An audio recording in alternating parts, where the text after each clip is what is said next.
Ni se mueve ni se aquieta, ni sube ni baja, ni va ni viene, ni se contrae ni se expande, ni habla ni calla, ni siquiera busca o encuentra. Sin embargo, se mueve y se aquieta, sube y baja, va y viene, se contrae y se expande, habla y calla, busca y encuentra en cada suplido. Esta definición, y al mismo tiempo no definición, nos habla de la realidad del espíritu, o de su no realidad. Y es un poco el tema que vamos a tocar hoy en este podcast. Por un lado vamos a hablar de el dualismo, de consideraciones sobre lo que es el espíritu y aquello que se aleja más de él aparentemente, que sería la realidad egoica.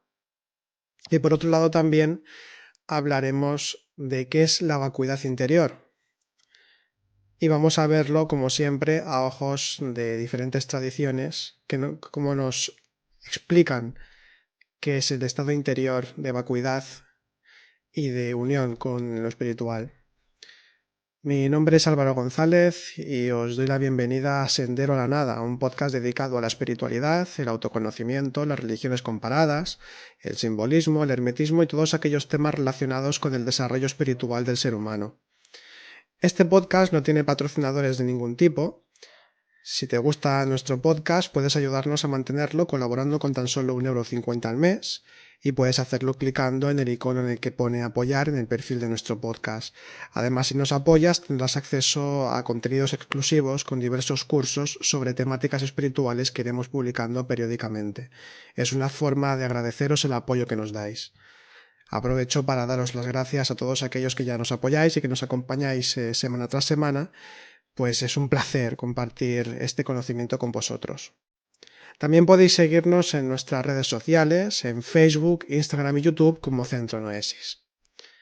Bien, y dicho esto, comenzamos con el tema de esta semana, con el podcast de esta semana. Y es que cuando nosotros empezamos a trabajar internamente, generalmente, claro, uno viene ahí con unas ideas preconcebidas sobre lo que es la espiritualidad y sobre lo que es la vida misma. Y una de las características que generalmente dirige nuestra forma de vivir es el baremo de lo bueno y lo malo, el placer y el dolor, el sí y el no, el blanco y el negro, e incluso cuando negamos esa realidad de que vivimos de esa forma, a poco que observemos de la forma en cómo catalogamos los sucesos de nuestra vida, ya sean externos o internos, generalmente somos dualistas. Por ejemplo, uno de los conceptos que se suelen dar en el momento de empezar a trabajar internamente, se suele caer en el error de creer, por ejemplo, que el ego es malo y la conciencia es buena. Bajo esa premisa errónea, la percepción dualista de lo que somos, luego ya se extiende a lo que pensamos, a lo que sentimos y al modo en cómo actuamos en nuestra vida. Entonces, si no nos damos cuenta de esto, si no caemos en este error de concepción de lo que es lo consciente y de lo que es lo egoico, muy fácilmente vamos a caer en actitudes que ya pueden ser buenistas, en la que se justifica todo y a todos, en el moralismo, en los dogmatismos y en otros múltiples sesgos cognitivos que van formando inconscientemente un modo de experimentar la espiritualidad, e insisto, toda la vida entera, de experimentarla de un modo pues muy, muy dualista y por tanto muy limitado y muy alejado por tanto de la realidad de las cosas, que es compleja, que es múltiple, que tiene una infinidad de aristas y es algo que se da muy a menudo. De hecho, cuando nos ponemos a repasar las grandes religiones, a menudo se cae en el error en ciertos conceptos, en ciertas ideas, de esa realidad de bueno o malo, de luz o oscuridad, ¿no? Es esa doctrina que incluso ya es milenaria, ¿no? De la lucha de la luz contra la oscuridad y ese tipo de cosas, que no digo que no sea cierto o no. De hecho, sí que existe la dualidad, evidentemente. Existe el placer y el dolor, existen los contrarios, existe la ira y la serenidad, existe la fuerza o la ira también, o existe el miedo y la confianza, existen esos dualismos dentro de nuestro propio interior y en toda la vida. Lo que pasa es que si nos quedamos únicamente en ese dualismo y no somos capaces de captar que cada momento tiene su propio matiz, que cada instante tiene su propio modo, su propia forma, que es único e irrepetible verdaderamente, solemos caer entonces justamente en una serie de dogmatismos, de formas de percibir la propia existencia que, como decía, no nos permiten el poder ir más allá dentro de lo que es nuestra búsqueda espiritual, ¿no? Perdón.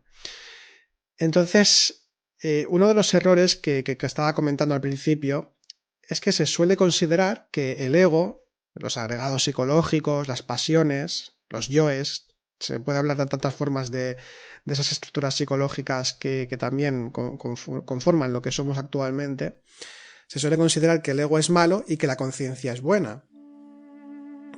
¿Realmente es así? ¿Realmente podríamos considerar que el ego es malo y que la conciencia es buena? Bueno, depende.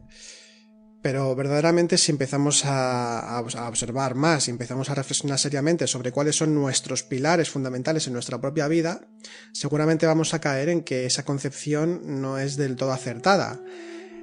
Sencillamente, sin entrar en ningún tipo de valoración sobre lo que es bueno y lo que es malo, si me gusta o no me gusta, cuando hablamos del ego, que son esas estructuras psicológicas que hacen que sea infeliz, que no me sienta bien conmigo mismo, que no me sepa relacionar bien con los demás o que tenga problemas con los demás a causa de mis propios egos o también de los egos de los demás, según se mire, también a veces sucede.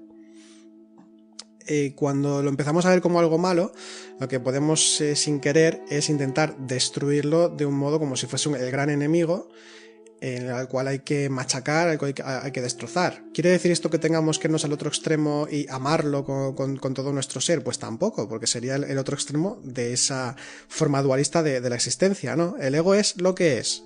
Las estructuras psicológicas son las que son. Son complejización de nuestra propia existencia. Es separatividad respecto a los demás y también hacia lo sagrado. Y siempre estamos intentando sobrevivir, ¿no? Cuando dentro del ego, ¿no? Intenta siempre pervivir el ego, siempre intenta mantenerse, ¿no? Bueno, en nuestros podcasts y en nuestros cursos ya hemos explicado esto varias veces, ¿verdad? Que el ego siempre intenta subsistir, intenta estar, intenta alimentarse de cualquier escena, de cualquier momento, intenta crecer de alguna manera y nunca tiene suficiente.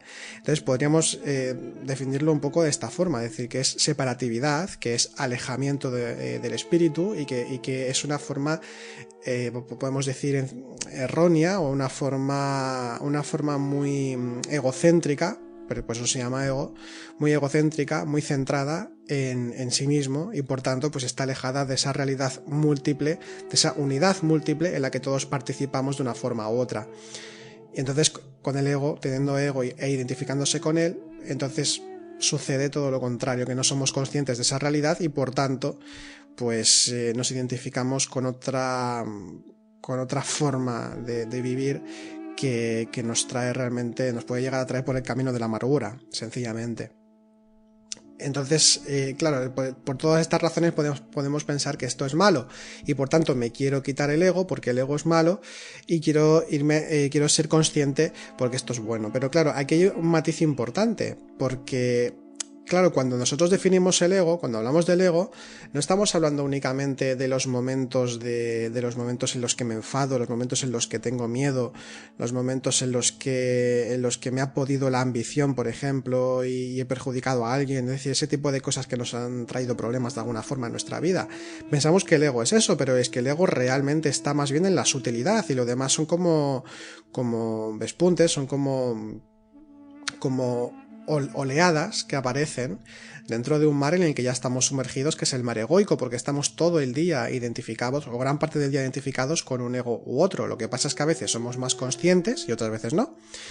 Entonces, cuando hablamos entonces de esto de ego malo, conciencia buena, Conciencia buena como aquello que me trae la felicidad, aquello que me hace sentirme bien, que me hace sentirme dichoso, dichosa, que me hace elevarme, sentirme conectado, etcétera, etcétera, que me hace sentir amor hacia todos los seres, por ejemplo, o otras consideraciones, ¿no? Que me trae la inspiración también, ese tipo de cosas. Entonces, claro, aquí la cuestión es ¿dónde está nuestra catalogación de lo que es bueno y de lo que es malo? ¿De dónde viene eso? Es decir, nosotros cuando hablamos del trabajo interior, hay algunos egos que generalmente por cultura en parte y luego también la propia experiencia de la persona en su vida, lo vive de una forma como si fuese beneficioso para ella. ¿A qué me estoy refiriendo? Pues por ejemplo me estoy refiriendo en nuestra sociedad actual, me estoy refiriendo a cosas como por ejemplo la gula. Hay toda una cultura gastronómica, por ejemplo, que no es que la critique ni mucho menos, sino que perseguimos el sabor, perseguimos la sensación, perseguimos digamos que buscamos a veces como un bienestar corporal dentro de lo que es la comida. Es decir, gula incluso no solamente puede ser el llenarse el estómago hasta reventar, o ser muy sibarita cuando uno come. Cuando hablamos de gula también puede ser perfectamente las personas que están obsesionadas con alimentarse sanamente. Una cosa es alimentarse sanamente para estar bien, para estar sano, valga la redundancia, pero otra cosa es la obsesión por eso. Cuando hay obsesión, entonces ya no estamos tan sanos. Cuando uno simplemente se alimenta sanamente, pues simplemente se alimenta sanamente. Pero cuando está obsesionado, pues está obsesionado. Hay que diferenciar siempre una cosa de la otra en todos los estados psicológicos. Pero a veces esto no sucede. Es un poco sutil, a veces puede parecer sutil, pero esto no sucede. Entonces, claro, ese tipo de gula, o la gula de comer mucho y todo esto, claro, nos hace sentirnos bien, ¿no? La sensación de saciedad, el sabor de esa cocina de esa comida que nos hemos cocinado o que nos han cocinado, que nos gusta tanto. Y nosotros nos quedamos con la gula, podemos ir también con la lujuria, ¿no? Una cultura en la que la lujuria está exacerbada en todo tipo de ámbitos, ¿no? En todo tipo de ámbitos que miremos un poco, hay mucha sexualización de todo absolutamente, ¿no? Y posiblemente pues más de la mujer, evidentemente, es algo que podemos ver en todo tipo de contenidos, también hay que decirlo. Entonces, ¿qué sucede? Claro, la lujuria nos da placer, nos gusta el placer, ya sea visual o físico, porque hay diferentes tipos de lujuria. También hay una lujuria que se llama romanticismo, que no es otra cosa que proyectar y que idealizar algún tipo de amor, ¿no? Ese amor del príncipe azul o de la dama de mis pensamientos, ese tipo de ideas románticas que parecen que precisamente que gustan, que parecen que son bellas, que son dulces, que son incluso conscientes, pero no, también son proyecciones sobre lo que es el amor y incluso sobre la persona amada, ¿no? Si es el caso. Entonces esto también nos perjudica la forma de relacionarnos con los demás, perjudica la forma de relacionarnos con nuestra propia realidad interior. Son formas de la lujuria. Y luego cuando nos referimos a la lujuria sexual, bueno, nosotros dentro de nuestros estudios amparados, si se puede decir, por la tradición, por lo que nos dicen las tradiciones en líneas generales, pues el cuidado de las propias energías, que no quiere decir que tengamos que ser célibes ni mucho menos, esto ya lo hemos tocado en cursos y podcasts, lo podéis ver en nuestro canal de YouTube, tenemos un módulo dedicado a la anatomía oculta y a la sexualidad sagrada, pues ni se reniega del placer ni se reniega de nada de esto, pero hay una serie de connotaciones dirigidas hacia el espíritu en la práctica de la sexualidad sagrada, ya sea digamos de soltero o ya sea en pareja. Entonces la forma en cómo se entiende la lujuria ahora es simplemente un derroche de energías en todos los sentidos, tanto sexuales como psicológicas en general. Entonces esto es algo que está muy presente, ¿no?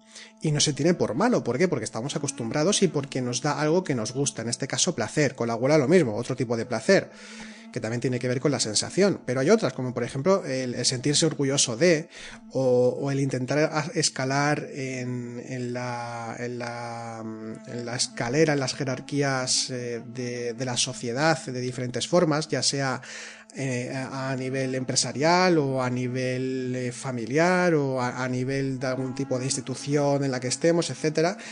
También existen ese tipo de afanes por adquirir algo, por llenarnos de alguna forma de todo esto.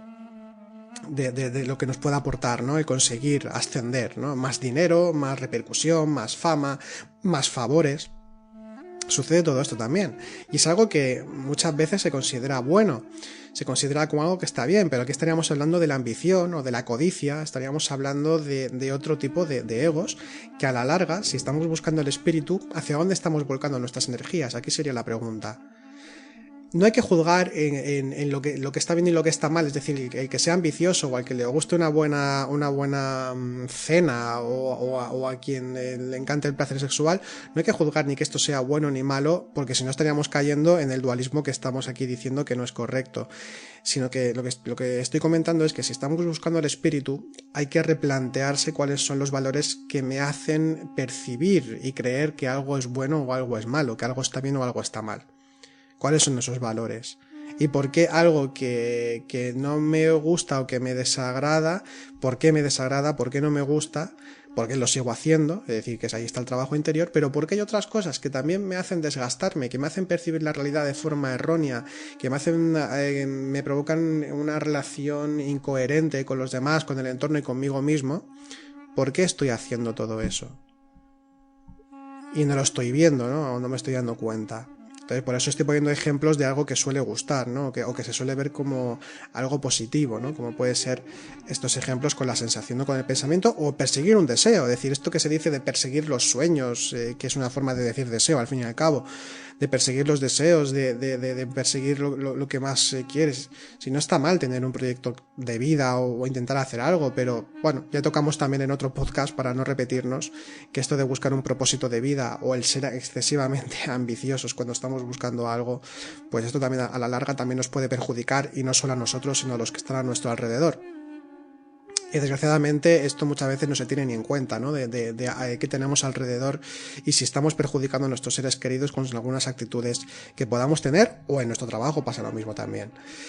Bien, pues todo esto también es ego al fin y al cabo, ¿no? Y lo que pasa es que, bueno, con las concepciones culturales que tenemos, en nuestro caso, los ejemplos que he puesto son estos, en otras culturas, pues se podrían poner otros ejemplos perfectamente, pues consideramos que hay cosas que son buenas y cosas que son malas. Incluso a nivel también religioso, evidentemente. Pero la cuestión es esta, ¿no? Que entonces, ¿qué es aquí lo que no es bueno o es malo?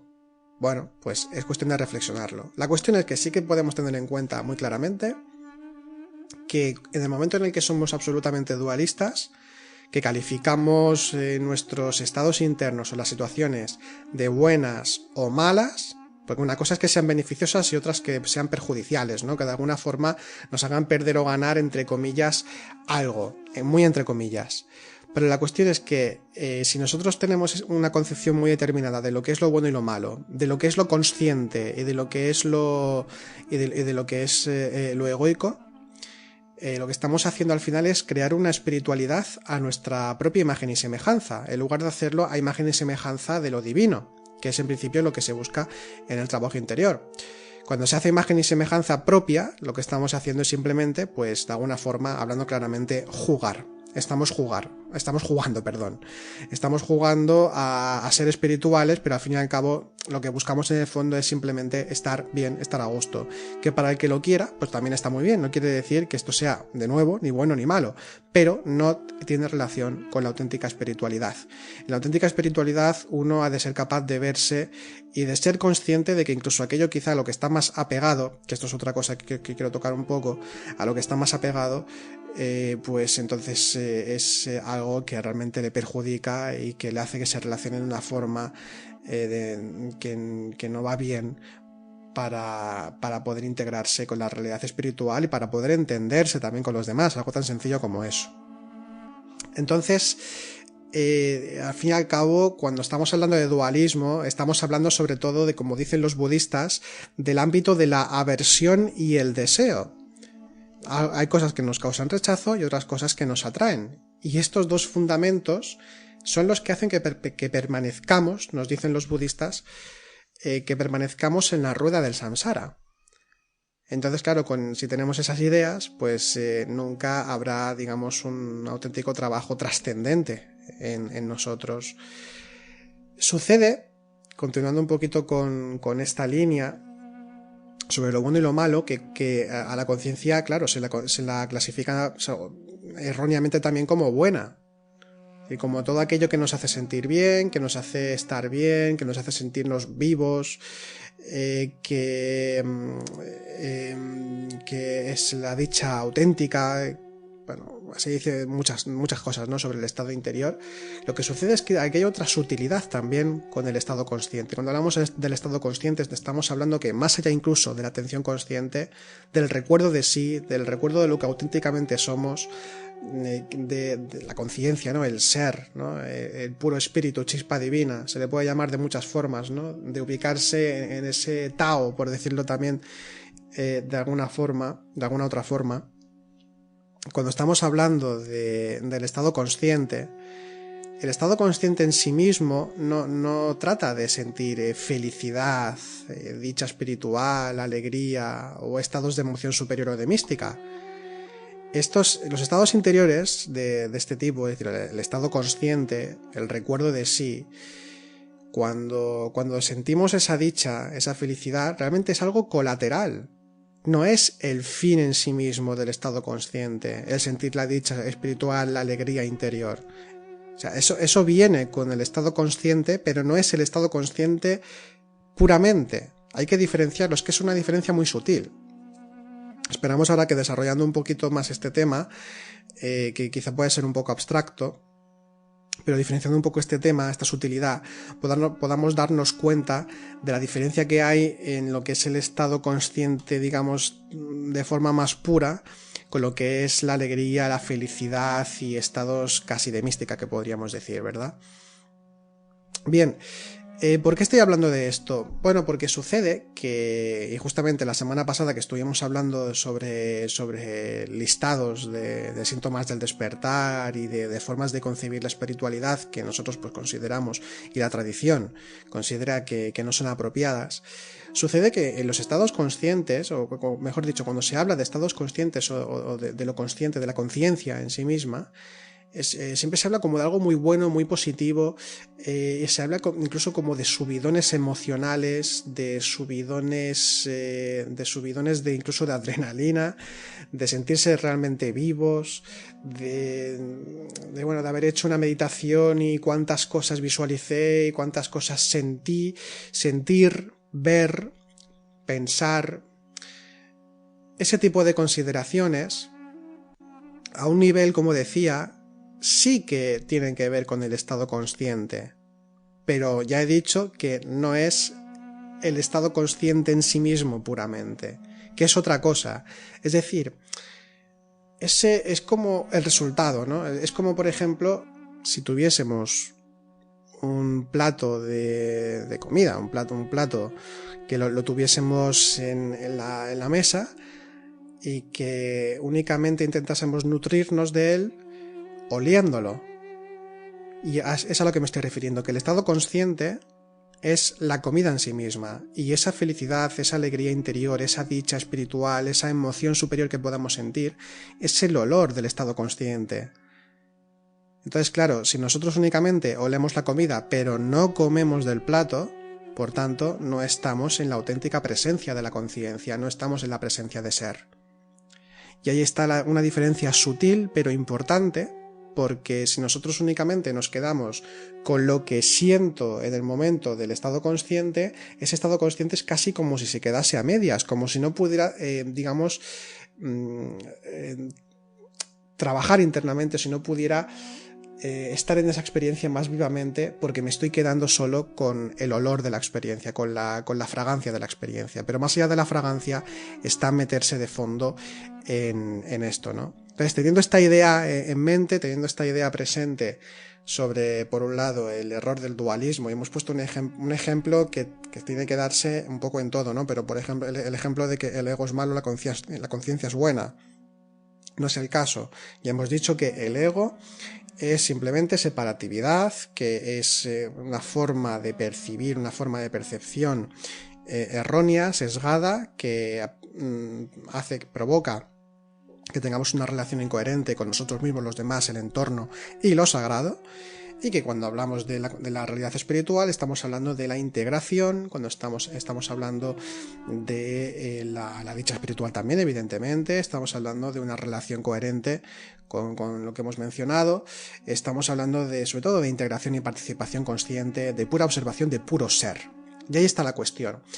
Quería hablar de este tema esta semana, justamente de la vacuidad interior, porque es algo que se menciona en toda tradición y filosofía prácticamente, pero a veces como que se queda olvidado. Cuando hablamos de estos temas, a veces como queda un poco olvidado, precisamente porque a veces prima ese sentir y las sensaciones, ¿no?, que nos da, o el estado de dicha que nos dan estos estados internos. Existe algo que va más allá.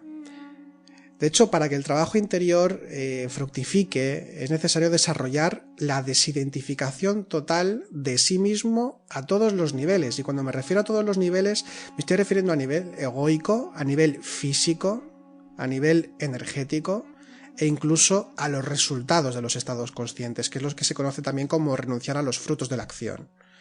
Entonces, es importante tener esto presente, que una de las cosas que se dice en la tradición y que es necesario tener en cuenta si queremos avanzar espiritualmente, si es que existe algo llamado avance, para que se me entienda, es que hay que desidentificarse. Es decir, nosotros estamos enteramente identificados todo el día. Generalmente estamos identificados con el ego, con nuestro cuerpo. Creemos que somos nuestro ego, o nuestros pensamientos, nuestras emociones, que creemos que somos nuestros propios actos, creemos que somos nuestro propio cuerpo, creemos que somos nuestros procesos energéticos. Quien tenga más, más sensibilidad para sentirlos y para trabajarlos. Incluso creemos que somos nuestros propios estados conscientes, pero nosotros no somos nada de eso realmente. En el recuerdo de sí decimos que sí, que es ubicarse en lo que realmente somos, pero insisto, en lo que realmente somos, no en lo que sentimos dentro de lo que realmente somos, en esos estados de emoción superior, etcétera, etcétera. Me estoy repitiendo un poco, pero lo hago adrede porque sé que este tema es abstracto y entonces me gustaría que quedase lo más claro posible, porque si no sería hablar por hablar y no sería práctico. Entonces, cuando hablamos de esto, hay una palabra, hay varias palabras para referirse a esto. Bien, digamos que se nos dice la tradición, en las diversas tradiciones, pero la tradición con mayúscula nos enseña que realmente en esa total no identificación y no apego absolutamente a nada ni a nadie, ni a nosotros mismos, ni siquiera hacia lo divino, que esto lo vamos a ver ahora. Entonces se da un estado interior, que es un estado interior que se ha de buscar, que se ha de cultivar, que, por ejemplo, tanto en algunas partes de la filosofía griega y helénica, y también dentro del cristianismo ortodoxo, los padres del desierto, llamaban la apatheia. No hay que confundir la palabra apatheia con la palabra apatía en castellano. La palabra apatía tiene mucha relación en parte con la pereza, con la tristeza. Bueno, tiene varias connotaciones, pero cuando hablamos de la apatía tal y como se habla coloquialmente y como lo podemos encontrar en un diccionario, es un estado de desidia, un estado de, como que uno le da igual una cosa que la otra, tiene mucha relación incluso con estados depresivos. No estamos hablando de esa apatheia, en ese sentido estaríamos hablando de algo que tiene que ver evidentemente con el ego, que tiene que ver incluso con patologías en un estado de una forma más profunda, ¿no? Apatheia en griego, que significa no pasión, que en castellano se podría traducir esta apatheia, como impasibilidad. Pero vamos a hacer el matiz porque es importante. No estamos hablando de ser como piedras o ser como psicópatas que no sentimos absolutamente nada, sino que estamos en un estado de pura calma interior, de puro silencio interior. De hecho, voy a ir comentando de lo que nos hablan los padres del desierto en este caso, pero iremos avanzando ahora. Por ejemplo, en el caso de los padres del desierto, cuando se habla de la apatheia, ellos de hecho lo comentan como algo de lo más elevado que puede alcanzar el ser humano, porque es el resultado de la adquisición de todas las virtudes. Es decir, es literalmente para ellos la salud espiritual. Digamos que alguien que trabaja internamente adquiere todas las virtudes, entonces de esta forma no permite, entre comillas, que aparezca el ego o identificarse con el ego de turno, con el que sea, porque está la virtud por delante, y entonces en esa adquisición de todas las virtudes hay salud espiritual, y esa salud espiritual es la apacella, es la calma interior, el silencio interior. No significa que no haya ego, tal y como nos cuentan los padres del desierto, sino que no hay identificación con él y tendemos mucho más hacia lo consciente. Por ejemplo, uno de los padres del desierto más importantes, San Isaac el Sirio, nos comenta que la impasibilidad o apacella no es no sentir las pasiones, sino no acogerlas. Y en la misma línea, en la filosofía helenística, se usaba el término ataraxia, que significa no turbación, para hablar de esta forma de imperturbabilidad interior. Por tanto, en la apacella estamos hablando de ese estado de no turbación interior y por tanto de clara intuición, de clara visión, de clara integración o comienzo de integración con lo sagrado. En el budismo nos encontramos también con definiciones sobre lo que es esta apacella, y se utiliza la palabra upeksha, que significa ecuanimidad, o se suele traducir como ecuanimidad. Y esta es una de las 4 Brahmavihara, que son las actitudes sublimes, las 4 actitudes sublimes. Es decir, está la bondad amorosa, la compasión y la alegría solidaria, el alegrarse por el bien ajeno, que hace un par de semanas, si no recuerdo mal, estuvimos tocando el tema sobre diferentes virtudes y de la alegría ajena, ¿no? Alegrarnos por lo ajeno. Y bueno, pues incluso hubo algunos comentarios, ¿no?, que estaban intentando dar un poco de luz a una palabra en castellano. Seguimos sin encontrarla, pero bueno, tenemos la palabra en sánscrito y en pali, que sería mudita o mudita. La palabra mudita se refiere a la alegría solidaria, pero sigo sin encontrar realmente una palabra en castellano que me defina esto, no la acabamos de encontrar, aunque igualmente agradecemos las aportaciones porque se acercan un poco, ¿no?, también a esa idea. Entonces, lo dicho, dentro del budismo, cuando hablamos de upeksha o de ecuanimidad, la ecuanimidad va más allá de cualquier condicionamiento, de la aversión o del deseo, y por lo tanto no hay identificación.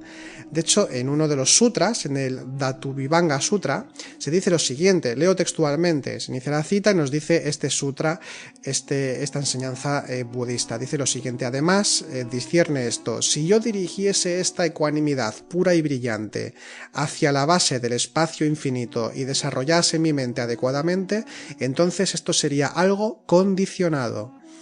Y si yo dirigiese esta ecuanimidad pura y brillante hacia la base de la conciencia infinita, hacia la base de la nada, ni hacia la base de la percepción, ni la no percepción, y desarrollase mi mente adecuadamente, entonces esto sería algo condicionado. Cierro la cita, luego quiero hacer un comentario, leeré una parte más. Se da cuenta que aquí cuando habla de algo condicionado está hablando de algo que tiene límites, algo que tiene forma, algo que tiene descripción, y si estamos buscando la iluminación va más allá de todo eso. Por tanto, la ecuanimidad, nos está diciendo aquí este sutra, va más allá de cualquier forma, aunque pudiésemos dirigirlo. De hecho, a continuación nos dice, inicio la cita, dice, la ecuanimidad no produce condicionamiento alguno, ni tampoco genera ninguna volición tendiente hacia el ser ni hacia el no ser, siendo que no produce condicionamientos ni genera voliciones tendientes hacia el ser ni hacia el no ser, es decir, no hay movimiento de ningún tipo, ninguna voluntad en ese sentido, porque hay total desapego, precisamente por esto no se apega a nada en este mundo. Y sigue diciendo el sutra, y cuando no tiene apego, su corazón no se agita, y cuando no está agitado, personalmente alcanza el nirvana. Entonces, entiende esto. El nacimiento está destruido, la vida santa ha sido vivida, lo que había que hacer ha sido realizado y no hay nada más que hacer en este mundo. Es decir, que cuando hay total desapego real, cuando hay trascendencia más allá de esa pureza y brillantez del estado de cierta vacuidad interior, de cierta calma interior, de esta apacella que estamos comentando, entonces va más allá del ser y del no ser, de cualquier condicionamiento, aunque sea lo más bello, aunque sea la conciencia infinita, aunque sea lo más increíble y elevado. Igualmente, cuando hay desapego de todo esto, es cuando podemos encontrar el estado más elevado posible, o al menos que sepamos.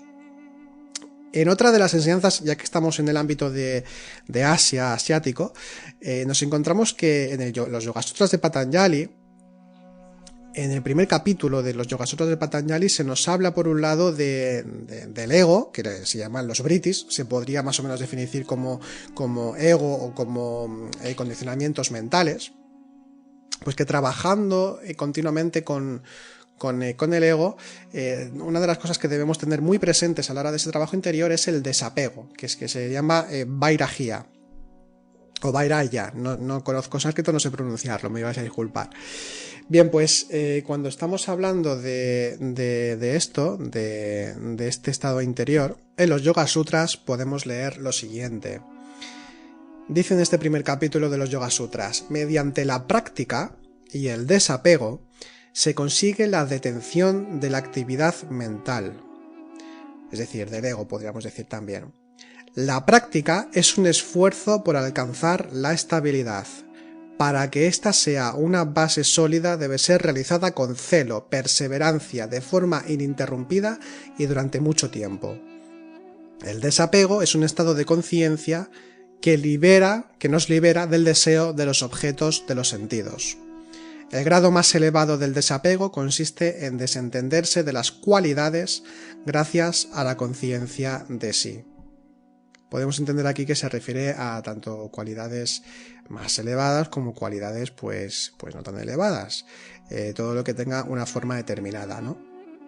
Vemos entonces de nuevo que se nos insiste en que para alcanzar, además este capítulo tiene que ver mucho con el samadhi, de hecho es como se titula, tiene que ver con el samadhi, y por tanto estaríamos hablando de nuevo de esa trascendencia, ¿no? de esas formas de experimentar lo consciente más allá de las formas.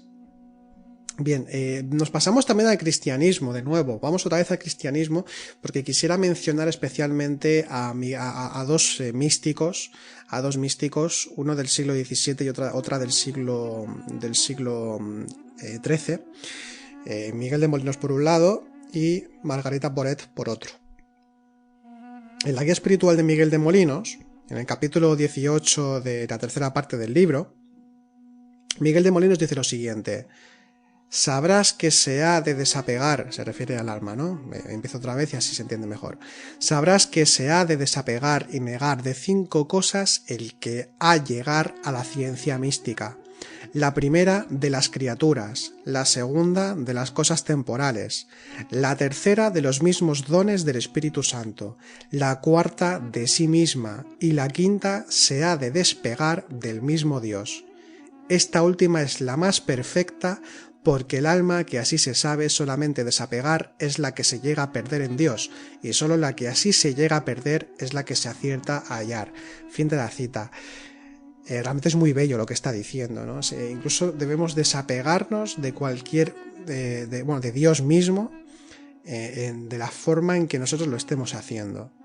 Es decir, que cuando nosotros tengamos experiencias interiores y tengamos experiencias muy elevadas y se active la emoción superior y la mística nos eleve y estemos muy inspirados, de todas formas, uno ha de ser consciente de no engancharse a ese tipo de estados, porque nos podemos volver adictos a la meditación o adictos a cierto tipo de prácticas o lecturas que nos lleven a este tipo de estados. Pero insistimos, y nos está insistiendo aquí la tradición, nos lo está diciendo, que no debemos apegarnos absolutamente a nada. Es decir, no hay que rechazar, tampoco hay que desear, y por tanto simplemente hay que ser. Y si surgen este tipo de estados, pues que surjan, se viven, se observan, se experimentan, se profundiza en ellos, no pasa absolutamente nada, pero la cuestión es que no hay que apegarse a esto, porque más allá de eso está el desapego total, y aquí en el contexto además de Miguel de Molinos y de otros místicos nos hablan de la tiniebla divina, Y la tiniebla divina precisamente es que más allá de todas las formas, de todos los pensamientos, de todas las concepciones, del apego a Dios mismo, más allá de todo esto se encuentra la divinidad como tal, que va más allá de la propia existencia, y que por tanto por eso se le conoce como tiniebla divina, porque no hay nada que ver, no hay nada que tocar ni que palpar. Es algo que por tanto no hay suelo donde pisar en esta experiencia de la más pura elevación iniciática. Entonces nos encontramos con una realidad mucho más profunda y que trasciende precisamente lo que surge de estos estados interiores. En el caso de Margarita Porete, en su célebre libro El espejo de las almas simples, os vamos a dejar una foto de este libro en nuestro canal de Instagram, en nuestro perfil de Instagram y también de la guía de Miguel de Molinos. Aunque de hecho, bueno, vamos a dejar varias fotos para recomendar estos textos y enlaces de estos textos que estamos mencionando en este podcast, porque valen realmente la pena. En el caso de Margarita Porete, que se llama El espejo de las almas simples, que por cierto, investigando, leyendo un poquito sobre este libro, me enteré que este libro había pasado como de autor, por autor anónimo o por autores diversos, generalmente masculinos, o todos masculinos, hasta que se hizo una investigación y en el 1946 se supo definitivamente que este libro era de Margarita Porete. Es una autora, una mística que realmente vale mucho la pena. De hecho, ¿qué nos dice Margarita Porete? Continuando con el tema, cuando se refiere a los estados de mayor gracia divina, gracia del alma, ella se refiere a la muerte al espíritu, a la trascendencia más allá de la propia vida espiritual, del propio camino interior, donde el alma, y dice literalmente, donde el alma se ha convertido en nada, lo tiene todo y por ello no tiene nada, lo quiere todo y no quiere nada, lo sabe todo y no sabe nada. Y hasta tal punto llega su propio conocimiento de la nada y de su nada, Margarita Porete, que la mística, la beguina, que era del movimiento de las beguinas del siglo XII, que eran unas místicas que incluso hablaban en las calles, ¿no? Predicaban por las calles este conocimiento y bueno, acabó en la hoguera esta mística precisamente por sus ideas muy espiritualmente revolucionarias. Y bueno, es que aquí lo estamos viendo, ¿no? Habla de desapego total. Y fue acusada de varias cosas, hasta el punto que una de las cosas por las que en parte pudo ser acusada fue esta. Y es que llega hasta tal punto, como decía, su conocimiento profundo de esa nada interior más elevada, que dirigiéndose a las virtudes, escribe Margarita Porete: virtudes, me despido de vosotras para siempre.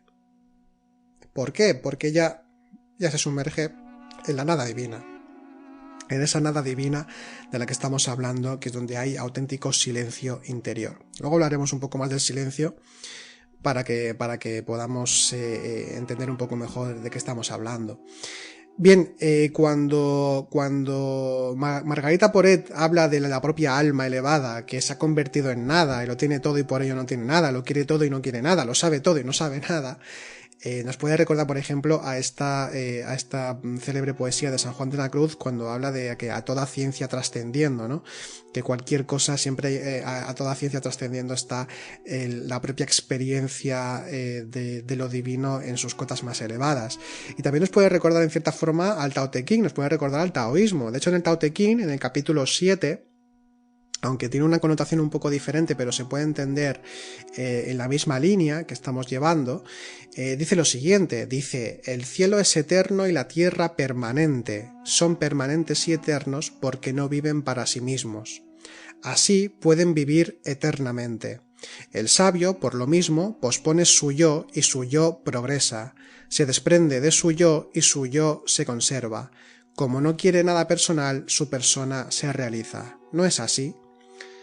Fin del capítulo. Pero es que de hecho toda esta línea de la apaceia, la ataraxia, la ecuanimidad o upexa, de esta nada interior o nada vacía, el total desapego también que nos hablan los Yogasutras o Miguel de Molinos, el total desapego incluso de Dios mismo, también nos puede llevar en cierta forma a otro concepto interesante en el mismo Tao Te Ching, en el capítulo 16. Hay una mención, entre otras muchas que encontramos a lo largo de la obra. En el Tao Te Ching nos sugiere el camino del Wu Wei. Dice lo siguiente: crea en ti la perfecta vacuidad, guarda la más completa calma. El Wu Wei es un concepto, una idea que está muy presente en el taoísmo, es del taoísmo. Wu Wei significa no acción, y cuando estamos aquí hablando de la no acción se puede definir como la anulación y el desapego completo a la propia voluntad egoica a favor del recuerdo de sí y de la adecuación, como definimos en un podcast sobre las virtudes, la adecuación del ser a las circunstancias. Que son las virtudes, ¿no? Se pueden definir las virtudes de esta forma, adecuación del ser a las circunstancias. Entonces, para que se dé el recuerdo de sí de la forma más límpida, más profunda posible, es necesario entonces cultivar la vacuidad. Y cuando estamos hablando de la vacuidad, estamos hablando de la apacella, estamos hablando de total desapego, incluso de lo divino, porque hablamos mucho del desapego a personas, del desapego a objetos, a trabajos, el desapego a familias, el desapego a los propios egos, etc. Pero también hay que desapegarse de lo divino. El desapego ha de ser completo y total para que la experiencia iniciática, para que pueda darse realmente el desarrollo interior. De hecho, también hay que tener cuidado con esto, porque esto parece que estamos hablando de egoísmo, y es todo lo contrario, porque en el momento en el que no hay apego, hay verdadero amor consciente. En el momento en el que no te necesito es cuando más te puedo amar, o soy más capaz de amarte, ¿no? A quien sea o a lo que sea, o a la divinidad misma. Pero igualmente hay que tener cuidado con esto, porque podemos caer en el autoengaño creyendo que hemos alcanzado esta apacella, porque hay algunas formas que tenemos nosotros de ser que puedan llevarnos a pensar esto. Pero lo que sucede realmente es que en lugar de estar en ese estado de apacella, en ese estado de ecuanimidad, en ese estado de Wu Wei, real o de vacuidad, realmente lo que sucede es que no sentimos los propios movimientos internos. De hecho, hasta los padres del desierto nos avisan, ¿no? Dicen, no pienses que ya estás en ese estado de vacuidad o en ese estado de apacella, como dicen ellos.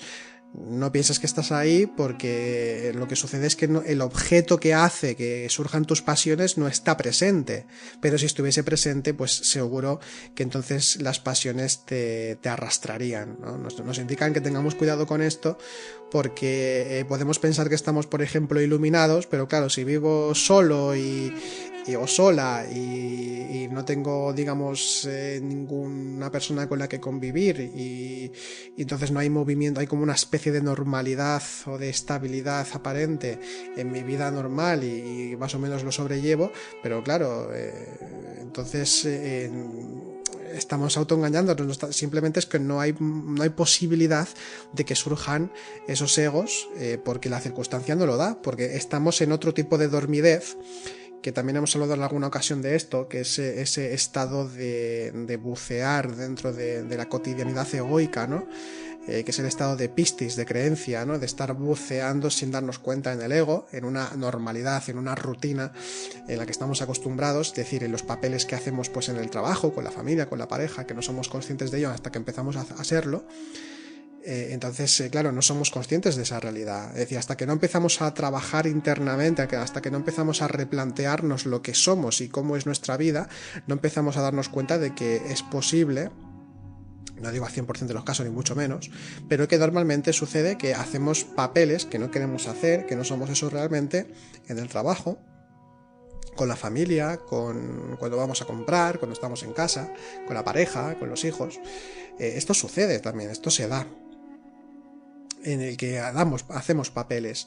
Entonces, pero al estar tan dormidos no nos damos cuenta de esos papeles que hacemos y nos lo creemos. Esto tampoco quiere decir que no tengamos que adecuarnos y tengamos que ser conscientes de que en cada lugar y en cada ámbito de nuestra vida, pues claro, requiere de una serie de comportamientos y una serie de formas de trato que hacen que las relaciones con los demás y en los ámbitos de nuestra vida, pues que sea coherente. Una cosa no quita la otra. No es que de repente tengamos que ser, digamos, siempre, por ejemplo, sinceros o hacer siempre lo que nos dé la gana, porque eso soy yo, porque eso se identificase con lo que yo creo que soy. Volveríamos otra vez a la misma trampa. Es decir, dejo de hacer papeles para yo ser auténtico y ser realmente como yo soy. Pero ¿Por qué tú eres de esa forma que crees que eres? Volveríamos otra vez a lo mismo. ¿Por qué nos identificamos con aquello que creemos que somos? ¿Qué sucede ahí? ¿Porque nos convence más? ¿Porque nos sentimos más libres? ¿Porque nos sentimos mejor? ¿Por qué nos sentimos más libres o mejor cuando decidimos ser nosotros mismos y no hacer más máscaras? Es una máscara más, a eso es a lo que me estoy refiriendo. No, cuando estamos hablando de las grandes virtudes, cuando estamos hablando de la interrelación con lo consciente, esto es aplicable, o esto se da de forma irremediable hacia los demás y hacia nuestro entorno. Y entonces, cuando hablamos del estado consciente y de la virtud, hemos dicho muchas veces que se trata de atender a la demanda consciente del instante, y en cada instante se requiere de unas formas u otras para desenvolverse, y eso es totalmente coherente y necesario. Y es una forma de consideración exterior, es decir, de solidaridad consciente, de amor al prójimo y de al fin y al cabo, como decía, pues una coherencia en la propia vida y estar con los pies en la tierra.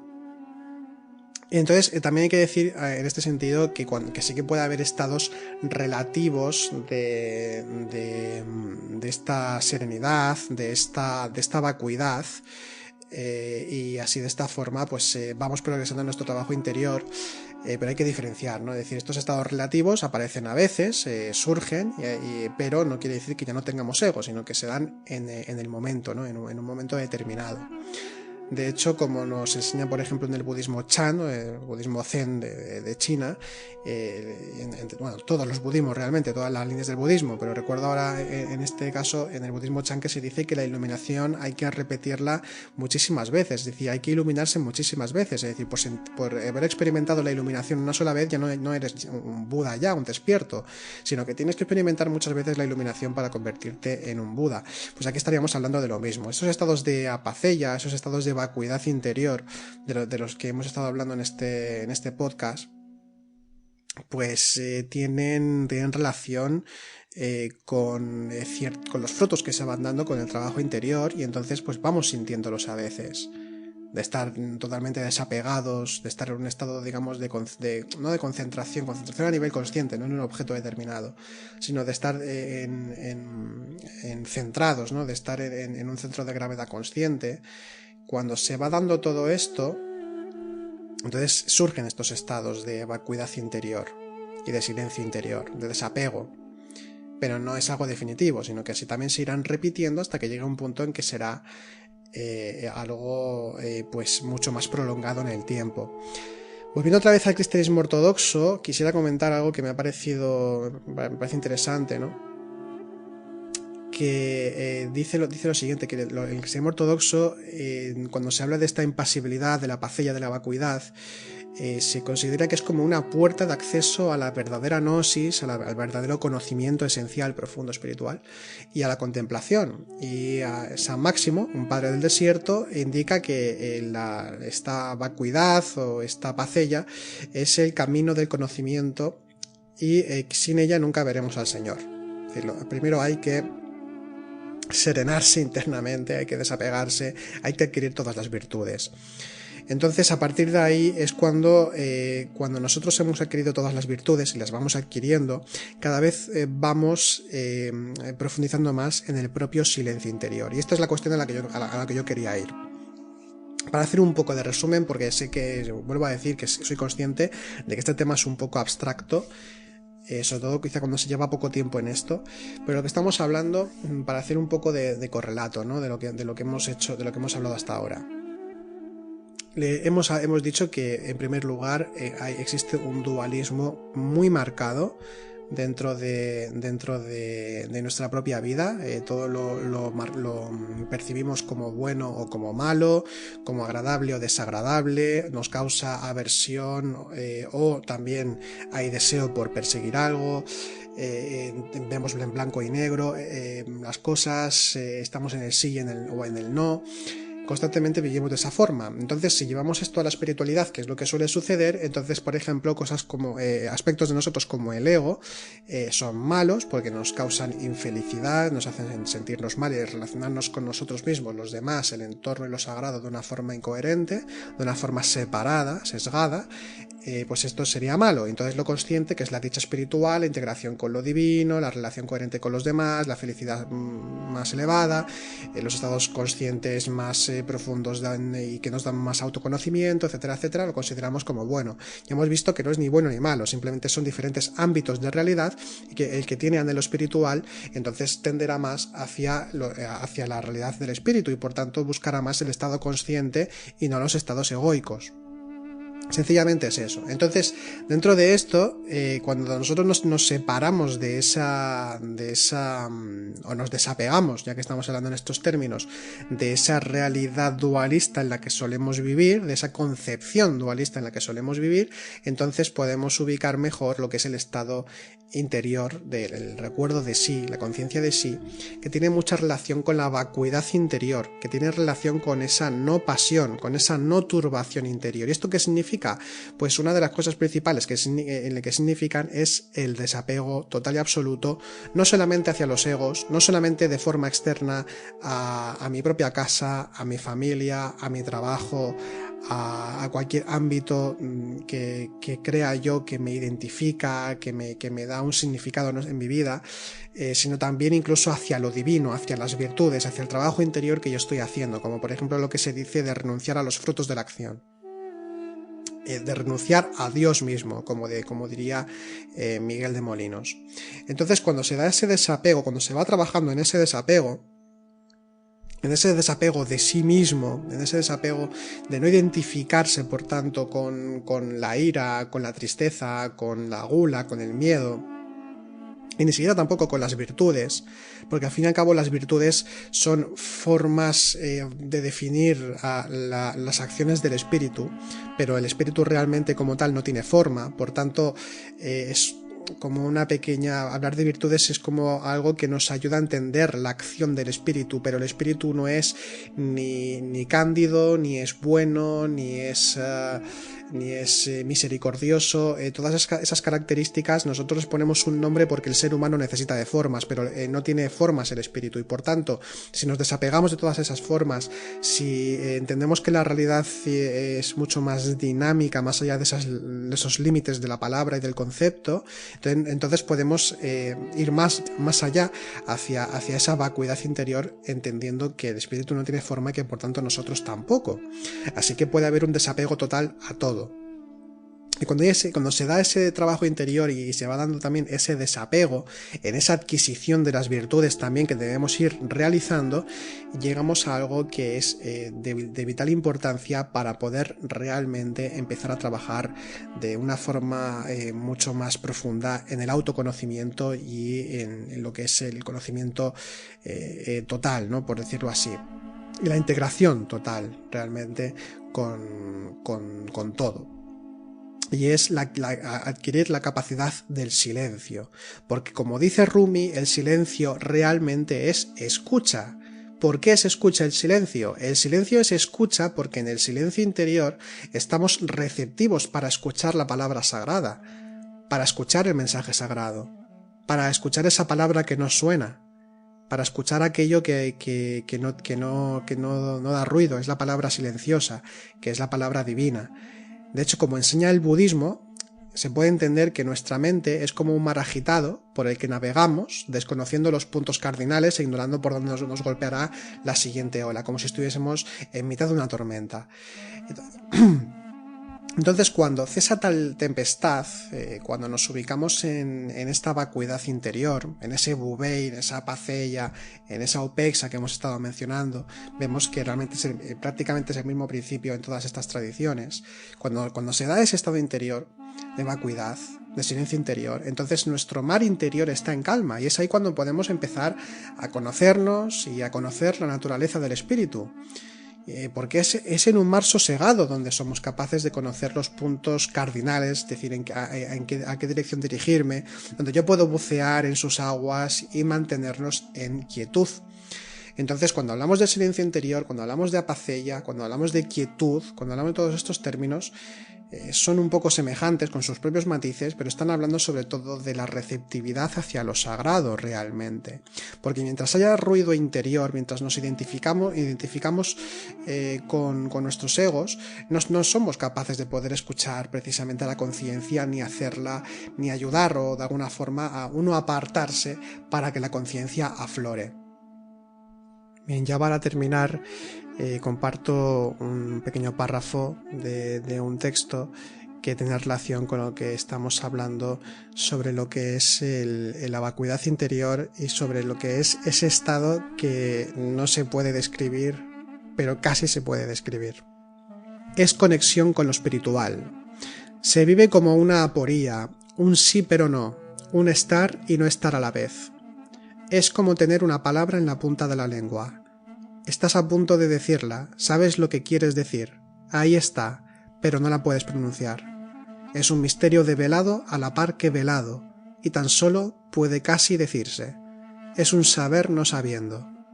Tensión consciente, movimiento hacia la nada y hacia el todo, como un horizonte que parece que va a ser alcanzado y que de nuevo se aleja. Ese estado de alegre agitación es plena felicidad y consciencia de la infinitud del espíritu que somos y en el que participamos. Se siente en esos momentos una indescriptible inmensidad que te abraza y purifica tu mirada. Bien, terminamos así el tema principal del podcast de esta semana y ahora pasamos a las recomendaciones literarias.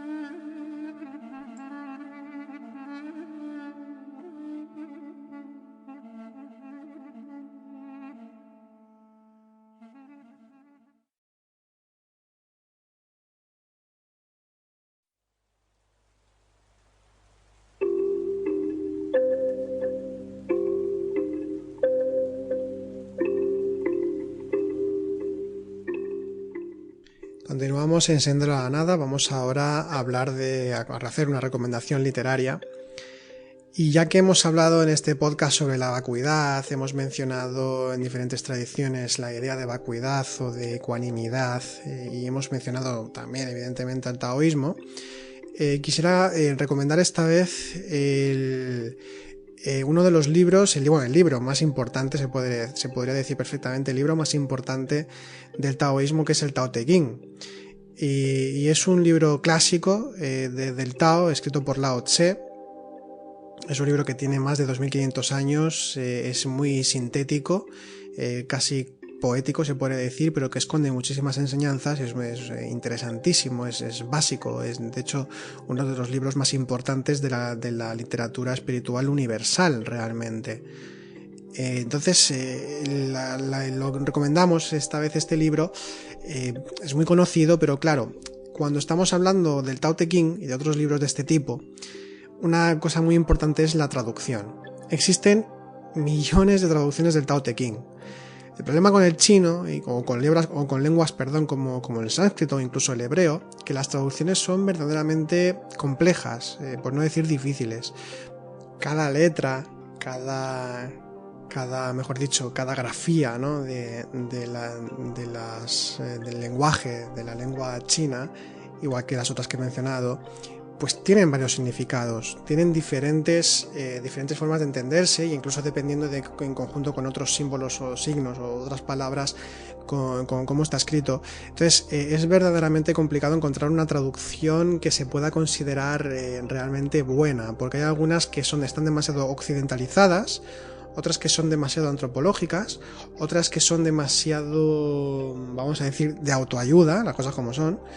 Y entonces hay varias de este tipo y claro, uno no acaba de estar del todo de acuerdo con una con otra cuando la va leyendo, porque es que nosotros, por ejemplo, aquí en el centro tenemos como 4 versiones diferentes del Tao Te Ching, ¿no? Y bueno, coges los capítulos y es que a veces, o sea, son capítulos totalmente diferentes, aunque sea el mismo. Es decir, coges el capítulo 17 de esta versión y de esta, y el capítulo 17 te va a decir cosas muy diferentes por el tema de las traducciones. Entonces, ¿cuál recomendamos como texto para leer, traducción, para poder leer el Tao Te Ching de una forma lo más fidedigna posible dentro de lo que permite una traducción?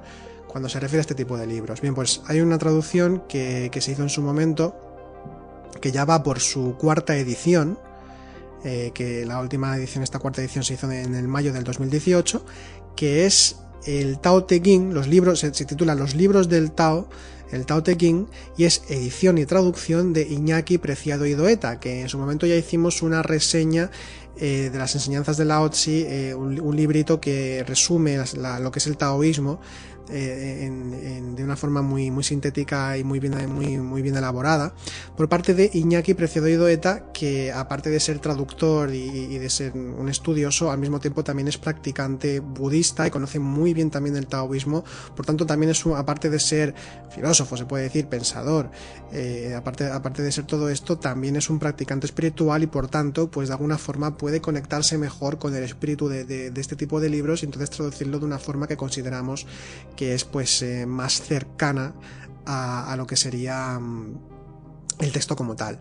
De hecho, lo bueno que tiene este libro, es un libro extenso, lo bueno que tiene este libro es que aparte de ser el libro en sí mismo, tiene un profundo estudio para contextualizar lo que es el taoísmo, y lo hace hablando a nivel histórico, quién fue Lao Tzu, en su contexto histórico, las diferentes versiones que han habido, que se han hallado a lo largo de los siglos, los orígenes de la filosofía china, incluso desde la geografía y la historia, pasando por el pensamiento taoísta como tal.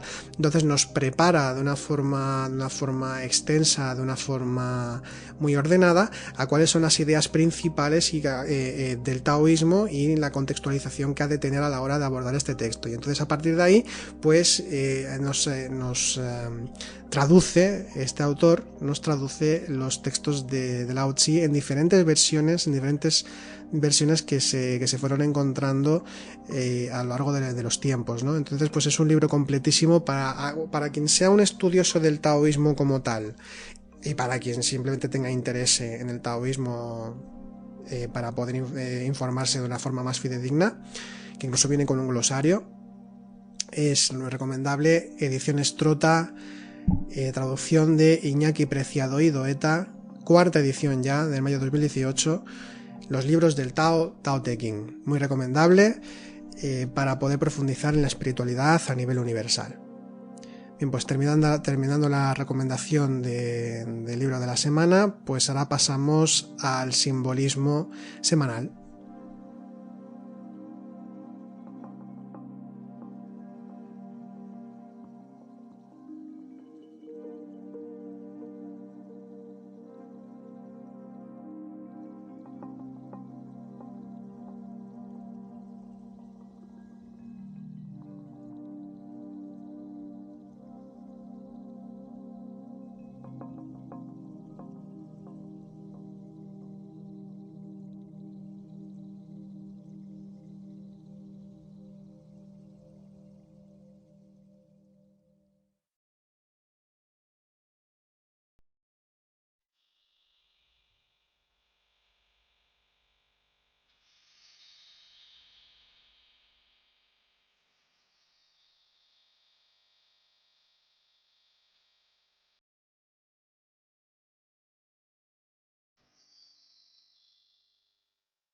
Y ya para terminar, vamos en la misma línea que seguimos con el Tao Te Ching, y lo que es la vacuidad y el desapego, la calma interior, lo que hemos mencionado en este podcast.